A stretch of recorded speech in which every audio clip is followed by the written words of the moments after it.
بسم الله الرحمن الرحیم. السلام علیکم و رحمت الله و برکاته. صحبت من و حتی می توانیم بگوییم خطاب من امروز برای تمام دانشجویان است، برای خواهرکان و دادرکان مکتب خانه است، برای فرزندان عزیز که چون خود هم مادر هستم و فرزندان من هم به مکتب می روند و عین زمان دانشجو بودم و هنوز در دانشگاه هستم و علل خصوص به تمام مادران عزیز است که در این وقت ها ما به چی مشغولیم و به چی باید اصلا مشغول شویم. عزیزان میدونید مکتب نزدیک است و مادران، پدران، زیادی مادران همراه فرزندان از پی دوتاز و خرید مکتب هستند که کودک ما چی میپوشد.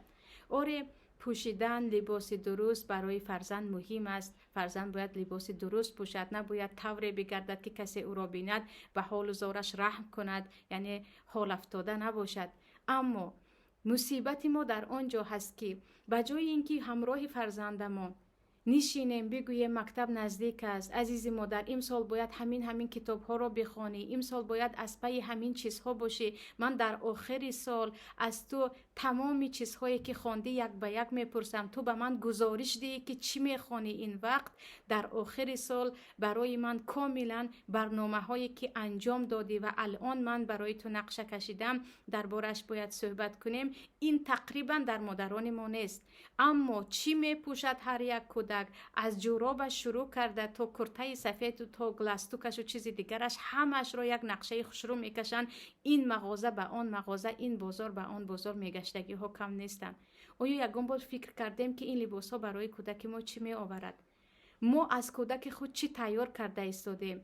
کودکای ما اکثریت به نزدیکی با خواهر هم گفتم، به الله قسم خواهران عزیز، مادرانی که میشنوید مرا، من اگرچه 3 فرزند را به مکتب گسل میکنم، یگان بار نشده است که پیش از سپتامبر همراهش درباره لباس مکتب صحبت کرده باشم به جز نقشه های درسیش، و زیاد وقت است که آنها با لباس های سال گذشته میروند و الکی کودک ها هم عادت کردن، هرگز نمیگویند مادر لباس نو برای مکتب بخر. فراموش کردن که کودک باید با لباس نو به مکتب رود. نه، لباسی که برای مکتب باید بپوشیم هست یا نست، هست یا نه، کنه هم باشد هست یا نه. انا این چیز در ذهن فرزندان من و اکثریت دیگر خواهرانی که من میشناسمشان هست. اما ببینید اکثریت مادرها به چه مشغول هستند؟ کودک میتواند لباس سال گذشتهش را پوشد، میتواند لباس برادرش را پوشد، لباس پسر تقایش یا عمکیش را پوشد، اما ما نه. 1 سپتامبر است، فرض است که کودک لباس نپوشد. و عجیبش این است که کودکان هم عادت کردند. به جای اینکه بگویند فردا مکتب است مادر، امسال ما چه کتاب ها میخوانده باشیم، با کدام معلم ها روبرو میشده باشیم، امسال چه سال برای تقدم ذهنی من، برای پیشروی علمی من هست، نه من چی میپوشم. من چی میپوشم؟ طور باید لباس پوشم که دیگران حسد به لباس من کنند. اما عزیز من، هر مکتب خانه که مرا میشنوی، هر دانشجویی که برای لباس گریه میکنی و از پای لباس هستی، باید بدانیم که ما را با لباس کسی در خاطرش نخواهد داشت. همه آن بزرگانی که، همه آن عالمانی که، همه آن نفرانی که در زندگی پیشروی کردن، کسی آنها را با لباسش نمیشناسد. آیا شنیده اید سعدی شیرازی این گونه لباس داشت، ابن سینا این گونه خلط میپوشید، یا فلانی یک لقمان حکیم این گونه کفش ها داشت؟ نه، ما فقط بزرگان را از عملشان، از علمشان، از پیشرویشان شناخته ما خواهیم شناخت. برای همین عزیزان اینقدر است به جای لباس مکتب و چی میپوشی و تلاطم آن شدن، باید فکر کنیم که امسال این چی میخواند. 10 ماه کودک ما به مکتب میرود، نیم روزش در آنجا میگذرد.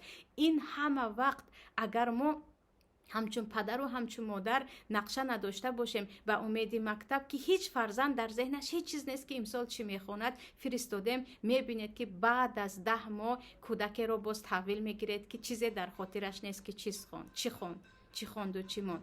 و این مشکل، یعنی مصیبت این است که کودکا فردا مکتب است، من چی میخوانم، من امسال با چه برنامه از مکتب فارغ میشوم باشد، نه فردا مکتب است من چی میپوشم است.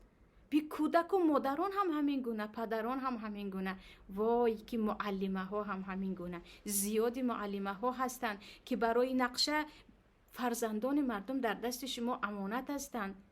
مردم فرزندش رو به دست شما میدین. شما برای نقشه خوبی داشتن که بجز فنی که درس میدیم و اخلاق برای آنها میآموزیم، شخصیت میسازیم، نمو برای لباس خودمون که من فردا با کدام لباس روم که مرا طلبه ها چی میگویند آمادگی میبینند. پس اینجا عزیزان این مصیبت رو به کجا ببریم؟ باور کنید با تمام دوستانی که شکر پروردگار اکثریتشان به مرحله دکترا رسیدگی هستند، هر باری که می نشینم من در آنها تقریبا لباس نو نمیبینم.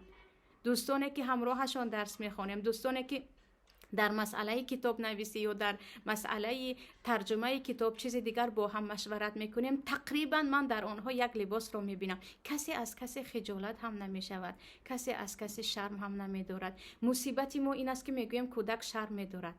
اگر به کودک یک پدر و مادر به ذهنش جا کند که تو از مردم در مسئله لباس شرم ندار، تو درباره بیسوادیت شرم دار، تو درباره حقارتگوییت شرم دار، تو درباره بی احترامیت یعنی بی آدابیت شرم دار، به لباس نه، به لباس شرم ندار. لباس رو بالای خر هم میتوانیم هر چیز پوشانیم. میبینید که کودک با کدام شخصیت بزرگ میشود. او به خنده یک همسنف بیسوادش که از سر تا پا چند صد دلار رو پوشیده است و میگه کاملا خالی است اهمیت نمیدهد. میگه تو چی هستی و خنده ای تو چیست؟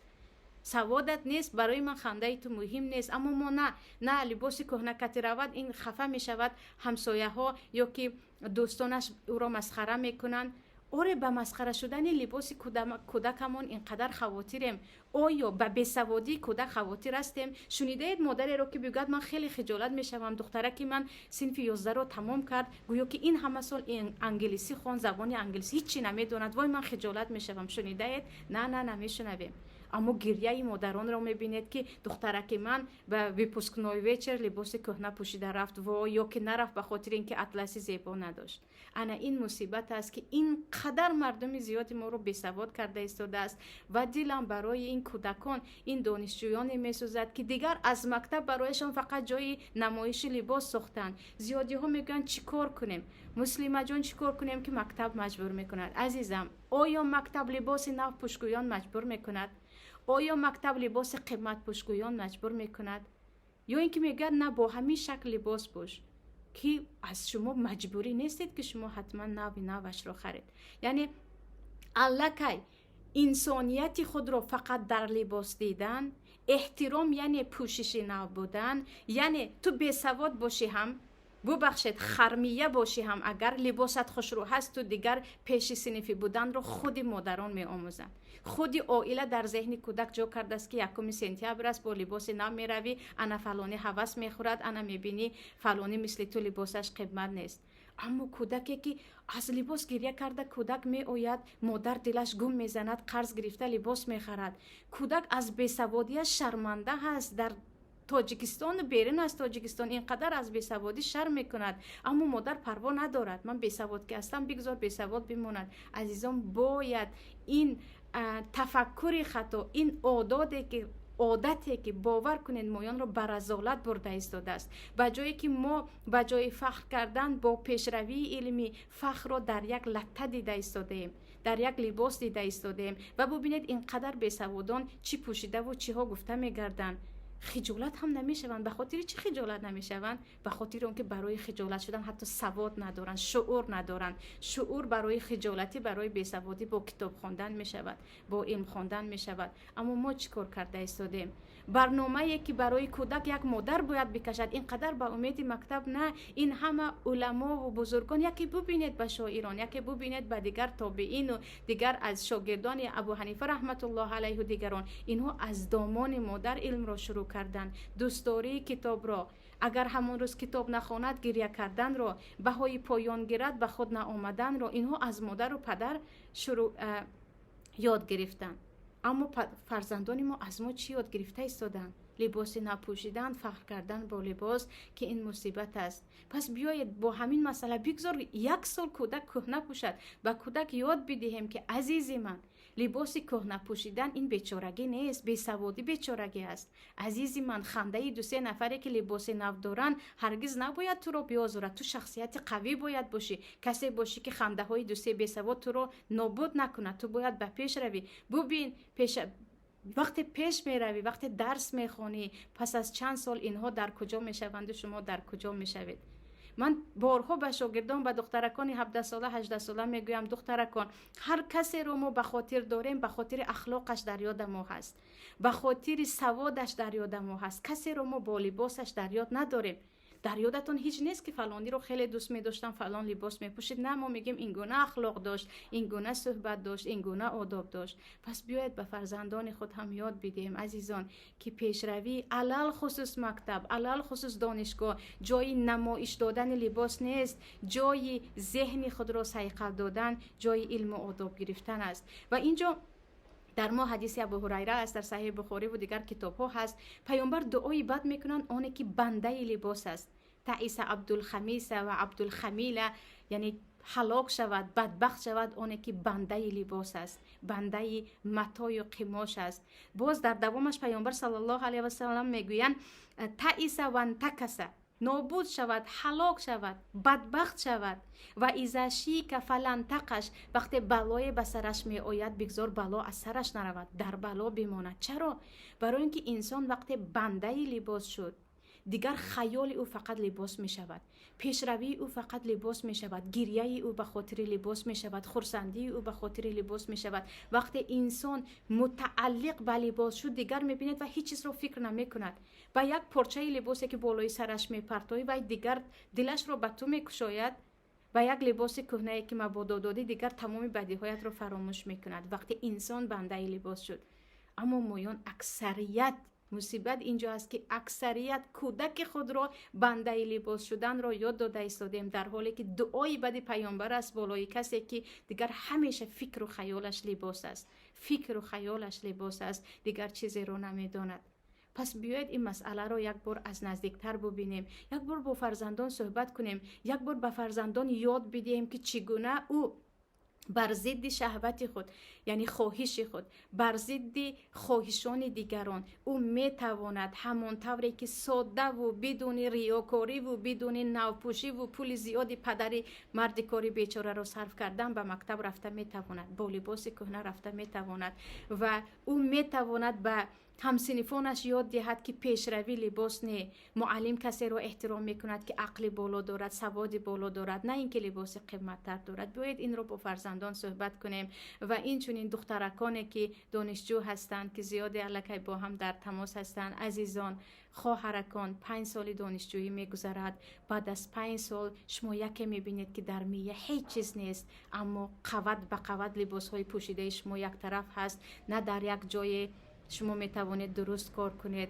نه از صحبت شما کسی حس می کند که شما یک انسان فارغ التحصیل هستید و دانشگاه رو ختم کردید، چون تمام 5 سال شما به جای فکر کردن درباره کتاب انا این سالم گذشت، من چی خوندم، من چی کار کردم، من چی گرفتم و چی دادم می توانم، ما این بود که من چی پوشیدم و این سال چی می پوشم.